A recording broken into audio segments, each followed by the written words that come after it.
So let's open this one and continue from where I stopped. In what I did actually in there, I'm just entered the those fields with respecting these properties of those fields. I entered also the data, and the same thing for the other table, past details. Again, you can watch the previous video. It's all the details about it are there. So if you still have some doubts on how to do them, you can go back to that video. So I just would like to start from here. Why? Because I just would like to, even if it's in the video as well, I would like to make sure that you get the point of this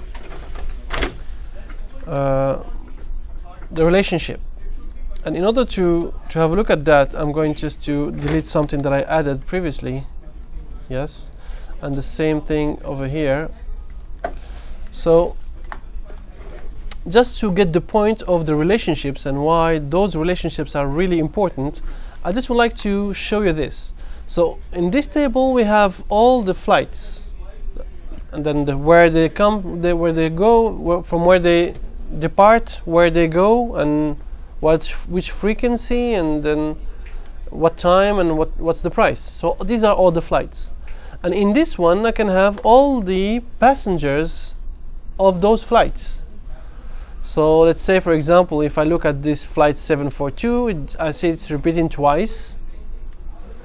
So I know that in this 742 there are two people in it, these two guys. Well, hopefully, normally, we just don't want you to type a lot of records, but in an airplane, in a flight, you don't have like only two people. You might have like a bunch of them, depending on the size of the aircraft. Maybe with two people, you're just either on a private airplane or you're driving your own car. But this is not about a flight. But in a flight database, you would see a lot of names under the same code. So in this code, I mean, you have many people traveling on the same flight. So what happens now in this, just keep using, what happens if I just would like to add a new one, and let me add that new one through the form, because this is the best and safest way to add a new one. So I'm going to add it as ID number 7 for the flight SV101, or maybe just 002, which makes more sense because we're in CS002. And the name, let's say Muhammad. I don't know, let's say Pakistan, and the date is today. If I'd like to save that, it went through. If I go to the table, I'm going to see that there's an ID 7 with this thing. Okay, if I'm asking you now, where is this flight SV002 going? What you might think of doing, okay, let's go here and see if that number, where it goes.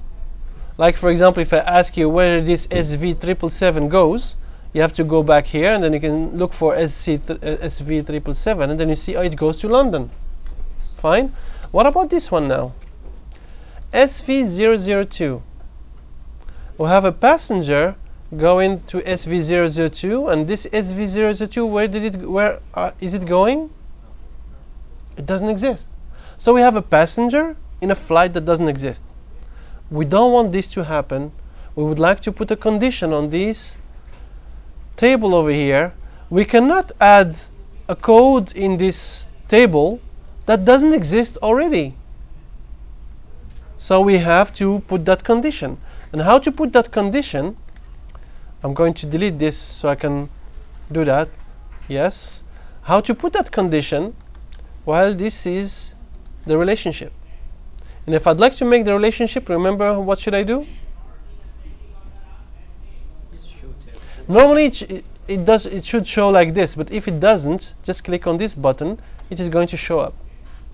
Then select them all, then add, close.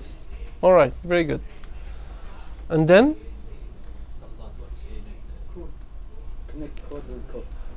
connect the code with codes.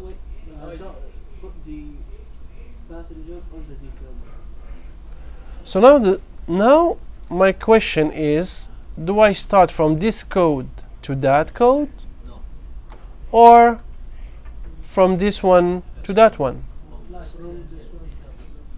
Why? From flight details to passenger details. Why? Very good, because the flight is the main table of flights, and this is a code of a flight. So I'm starting from the main table to the related table, and I just would like you to realize something. Notice here, what does it say? Related table. Alaikum salam. So the primary table, or maybe the initial table, is this one. This is the main table, and this one is the reference or the related table. How you know? Well, basically you have to look at this over here. Which one is about a flight? This table or this table? In this table, do I have any information about flights? About passengers. But in this table, I have information about flights. So this is mainly about flights. So this is where this code belongs to be like the main table. And this one is just depending on what comes from the flights. It just makes the relationship with the flights. So that's why this is how I know that this is my main table and this other one is my related table. Did you realize I just clicked here without checking this enforce? Yes. If I don't check this, it's as if I did nothing according to access, sorry. So this will not do anything, which means if I just close this and go back to this passenger detail and skip to the end, add the new one as we did, you did SV002, it should still allow me to do that.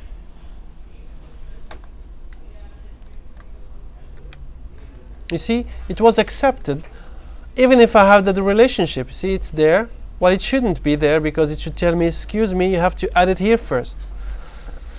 And it didn't show me that message because I didn't press on this enforce referential integrity. And now if I click on it, I check it, and I click on OK, it will tell me, sorry, you cannot create that because the data in the table passenger details do not respect that rule. And true, it doesn't respect because we have a record in the passenger details with the 002 that does not exist in the table flight details. So what I need to do before I can now click on OK, I have to cancel and then go back to this passenger details, maybe go back here so I can easily delete this record. Now we need to delete this record so I can go back and right click and enforce the referential integrity. Now at this time if I click OK, it should be fine. And plus, if I'm trying to do something wrong, enter some data that is not meaningful, that doesn't make sense, like for example trying to add this SV002 while there's no flight of that kind or that code. So now if I'm trying, it says, oh, you cannot add or change a record because a related record is required in table flight details. So it forces me to, before you can save here, and this is one of the advantages of using the forms, I can just leave this open.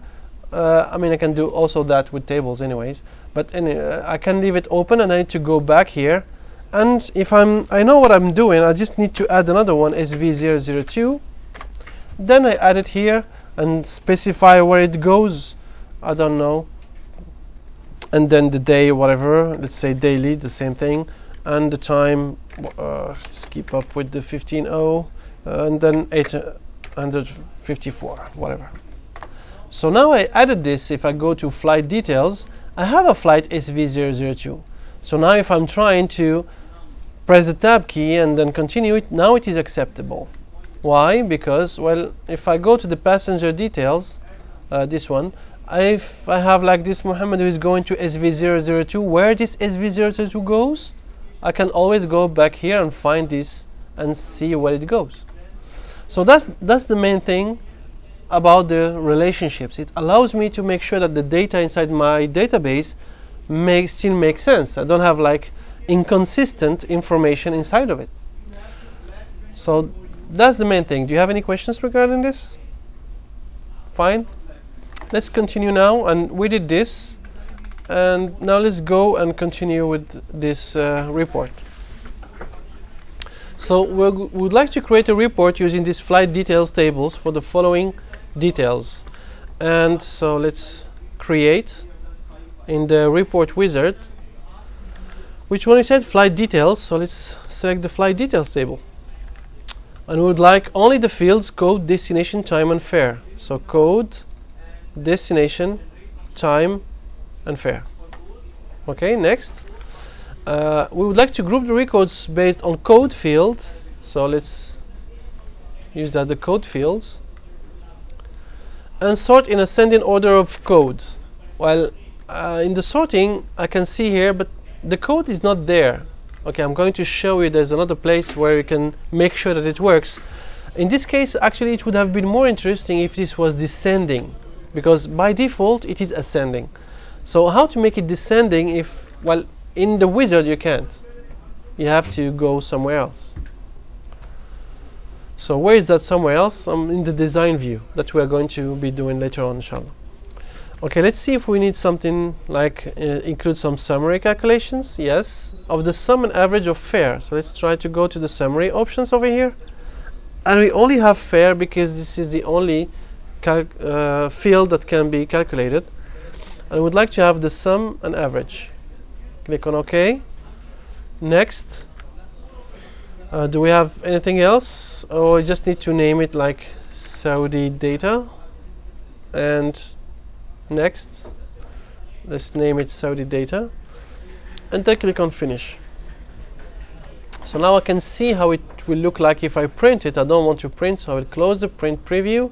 It takes me right through to the design view. I just would like to go by the layout view first, because in the layout view I can make the changes of the size and position of those. So maybe just I will cancel, just make just the size. I'll change the size over here, and if I want to select them both, I press the control key, and then I can have this is the sum and average. Probably if I just maybe want to move them a little bit closer, and this one a little bit closer, so it might be better a bit. I can fine-tune that in the design view again. So this is grouped by the code. So for every code, some of the codes they have only one detail, and of course in this table all of them have only one detail, so it doesn't give me a lot of, it's not really meaningful in this example. But anyways, this is what they asked us to do, so let's do it. Now let's have some look at those other questions, other tasks that we would like to be doing. All controls in details section should be set to size 10. I need to go to the design view, and then this is the details section, and I want all of these to be size 10 font Time New Roman. So I'm going to go here. I can go to the format. I can choose the font name Times New Roman. Okay, press enter. Notice that all three of them are going to be changed, and then the size to be 10. So let's put the size to 10. I can also do the same thing from here, from the home tab. I can do this text formatting over here. I want it to be centered, and this is the center button. I also have it from here, the center. It's actually the same thing. So it said align to center. And before going further to this task F, let's go back here and just, I told you that if we would like to imagine that this was like descending order, how can I change that to descending order? If I look at my form, this is ascending from the smallest to the largest. As you can see, it's going from A to B, to A to Z, because actually this is 0 is smaller than that. But how to do that? Okay, cancel. Let's go to the design view. And you see this group and sorting? I can click on it, or I can also right click anywhere on this form, and I can see this sorting and grouping. it's actually the same thing. You notice that both of them, they are enabled and disabled at the same time. So I can just enable it from here or by right clicking. And you see this is grouped by, I'm grouping according to the code. If I'd like to change, I can also come here and change the group by something else. But I strongly advise you not to do that. You know why? Because you will have to change a lot of things. If you change, for example, now according to destination, now destination should come, take it from here and put it on top over there, and then you have to make a lot of different changes in your form. Then it's better to just delete the report and start again. That's most of the time it's faster. Look here. You see this one? With A on top. What this A on top means? This is the sorting. I'm sorting this according to from A to Z. If I want it like from Z to A,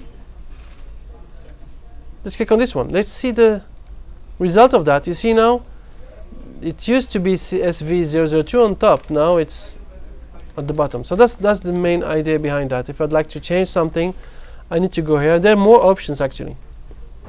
You can have like a lot of different things that if I need them, I can add them and change them. Is it okay? Let's go back. And task F, include the following in report header. Label with caption. So if I would like to include the label, this is the label. I'll just click on it, drag and drop, and then paste whatever I need to paste, and it says like, what was it? It says Saudi Airlines, so Saudi and Saudi Airlines. Let's make it capital. Press enter, and now I can see it there. And I want it to be centered, so the same thing, I need to go to format, and I have it centered over there. I can change the font if I'd like to change to something else. This is a bit too big or whatever. Make it bold if I wanted to. And now if I go back to the design view, I'm going to see it there. Sorry, the report view. So insert a picture of airplane on the right. Well, you can find a picture of an airplane if you have some, but if you don't, in this exercise, I mean, this just insert a picture. It doesn't matter to be actually an airplane somewhere, but whatever. If you have a picture of an airplane somewhere, you can just use that. I should have changed that. So where do we go? I mean, I have some pictures by default somewhere, and whatever. Let's just choose one. If I'd like to give more room, more space, I can just do this, and I can always resize those to, if I'd like to have like any space after, for example, just like to have more space. Remember, we wanted at one point to add a horizontal line. If you'd like to add that, it's still there. This is not part of the exercise, but you know, it's there. But you remember there was a thing, if I'd like it to be a line, a straight line, there's not shift, the control key. See, I'm pressing the control key, but I need to press the control key before, while I'm selecting, before I click the first click. Now with the control key, wasn't the control key? The shift. Okay, let's then try something. Let's try an experiment. A shift, and well, if I started clicking before I press on the shift, then it didn't work. Let's then press on it, and then the shift, then I click. Oh, that's right, that's the shift. Okay, I thought it was the control key. I forgot about it. So that's fine. Let's just go back there. Now I can see that this is like my separation. Include in report footer مع السلامة. We could have written that in Arabic anyways, but let's go to design view. We want it in the report footer, right? Report footer. So let's go to the report footer, and we might include that in a label. Every time we would like to include something, that's the label that we would like to use. So let's use it like that. And to center it, same idea. Let's go home this time, and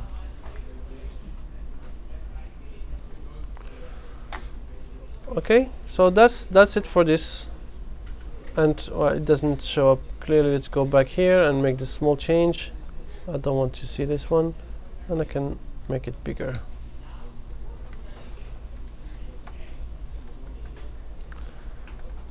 And this shows the total of all those. Any questions regarding this? Yes. If I didn't do the sum or average or anything during the report result, what do I add on? Well, you have to go first of all you have to click on this one so you can see the other things. Sometimes these will not show up, like the code footer, like this is all grouped according to the code, so you need to show the code footer, and this is something that you have to go through here with the header section and footer section. If without the footer section, it is going to delete all those things over here, so you have to add them yourself. And all these formulas, sum and average, you have to add them yourself as well. So I'm clicking no. Well, we were trying something different. We're trying to sum or add or have any operation with the field that doesn't exist in the table. Now let's see, for example, I just would like to add something else that wasn't there, like the maximum, for example. There's no max here. What about adding the maximum? I can click on this text box over here, and here we go. I can just maybe move it around. So now let's say I'm going to, no, I just would like to change the text to max and maybe keep it all well. And here I can put equals max and then fair. Oh, max whatever I want like it to be. In this case, the only fair, which is some sort of a number that I can play with. So now it should add some new field about the maximum of something. So this is how you do it. Manually you can add anything, but if you'd like to add any formula, you have to do it through a text box.